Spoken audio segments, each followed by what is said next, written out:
আসসালামু আলাইকুম। আমি নিয়ন স্পিড অটোকের পক্ষ থেকে আপনাদের সকলকে স্বাগত। আজকে আমরা যে গাড়িটা নিয়ে আলোচনা করব এটা হচ্ছে টয়োটা ব্র্যান্ডের স্কয়ার হাইব্রিড গাড়ি। তো এই গাড়িটা আমাদের কাছে যে প্রবলেমটা নিয়ে আসছিল, এখানে ড্যাশবোর্ডে কটা বাতি জ্বালানো ছিল, এটা হচ্ছে চেক বাতি জ্বালানো ছিল, আর ওভারহিটের যে সিগন্যালের বাতিটা দেয় এফ উঠে লাল কালারের একটা সেটা ছিল, আর ড্যাশবোর্ডের মধ্যে লেখা ছিল যে কুলেন্ট সিস্টেম ফেলোয়ার এরকম লেখা ছিল। তো এটা আমরা প্রথমে স্ক্যানার লাগালাম। স্ক্যানার লাগানোর পরে এটা দেখলাম যে হচ্ছে এটার যে আমাদের কোডটা আসে হচ্ছে বা pump motor coolant pump motor হচ্ছে বি লেখাটা আছে।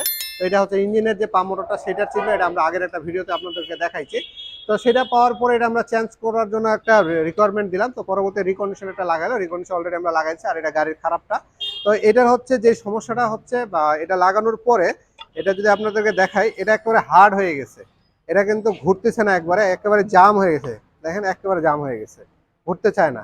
তো এটা হচ্ছে বা এখানে যে রোটের সিস্টেমটা আছে কিংবা হচ্ছে ভিতরে যে আপনার চলার জন্য যে ব্যবস্থাটা আছে সেখানে হচ্ছে এটা নষ্ট হয়ে গেছে বলা যায়।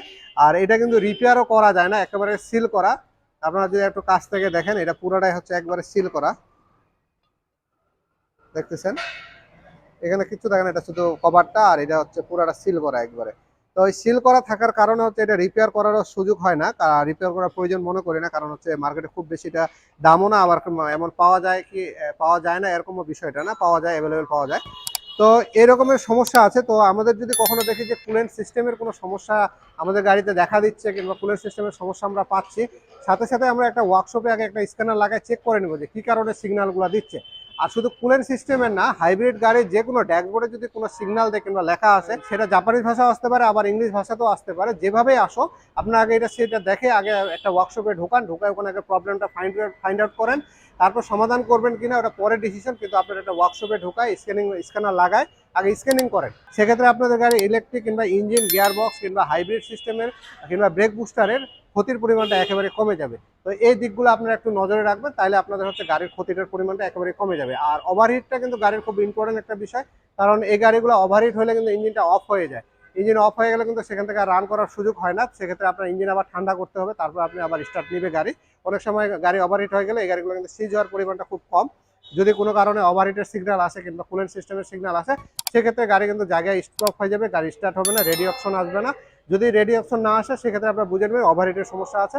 সেক্ষেত্রে আপনার গাড়িটা ঠান্ডা করার পরে আবার স্টার্ট দিয়ে কিছু দূর যাইতে পারেন, আবার বন্ধ হয়ে যাবে। তো এইভাবে করে আপনার একটা গন্তব্যস্থলে যাইতে পারবেন। আর যদি কখনো আপনাদের এই হাইব্রিড গাড়িগুলো কাজ করার প্রয়োজন হয় কিংবা পার্টস পাচ্ছেন না, অ্যাভেলেবল পার্টস কোথায় পাবেন সেরকম যদি কোনো প্রয়োজন হয়, সেক্ষেত্রে আপনারা আমাদের সাথে যোগাযোগ করতে হবে। আমাদের কাছে এগুলো সার্ভিস এবং হচ্ছে পার্টস হাইব্রিড গাড়ি সবসময় আমাদের কাছে অ্যাভেলেবল থাকে, আমরা সার্ভিসটাও আপনাদেরকে ভালো দিয়ে থাকতেছি, এবং হচ্ছে আপনাদের যে পার্টসের বিষয়টা সেই পার্টসটাও আমাদের কাছে অ্যাভেলেবেল পাবেন। তো আশা করি আমাদের এই ছোট্ট ইনফরমেশনটা আপনাদের ভালো লাগবে। ইনফরমেশনটি ভালো লাগলে অবশ্যই আমাদের চ্যানেলটিকে সাবস্ক্রাইব করে রাখবেন, আর সাথে থাকা বেল বাটনে চাপতে ভুলবেন না। আর যিনারা ফেসবুক পেজের মাধ্যমে দেখতেছেন অবশ্যই পেজটিকে লাইক দিয়ে রাখবেন এবং আমাদের সঙ্গে থাকবেন। ধন্যবাদ ভাইয়া, সকলেই ভালো থাকবেন।